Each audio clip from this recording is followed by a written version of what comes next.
იუსტიციის სამინისტროსთვის პრიორიტეტია სტუდენტებს, მომავალი იურისტებს დაეხმაროს სხვადასხვა დარგის მიმართულებით ცნობიერების ამაღლებაში, პრაქტიკული უნარჩვევების გამომუშავებაში და სამომავლოდ პროფესიაში შესვლაში, რისთვისაც ჩვენ ყოველწლიურად სხვადასხვა მიმართულებით ვაორგანიზებთ იმიტირებულ პროცესებს სტუდენტებისთვის და მნიშვნელოვანი არის, რომ ეს ღონისძიება მთელი საქართველოს მასშტაბით უნივერსიტეტებს, სტუდენტებს მოიცავს.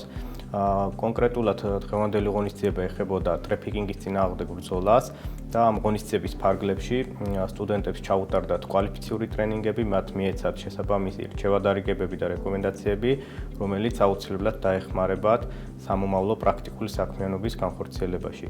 იუსტიციის სამინისტრო მომავალშიც აქტიურად გააგრძელებს მსგავსი ღონისძიებების ორგანიზებას და აქტიური კონტაქტი ექნება აკადემიურ წრეებთან და სტუდენტებთან.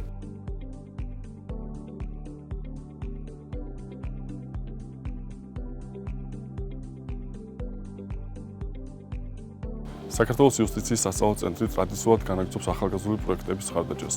ამჯერად ყვალის იუსტიციის სასწავლო ცენტრმა უმასპინძლა გიორგი მარგიანის სახელობის იმიტირებულ სასამართლო პროცესს.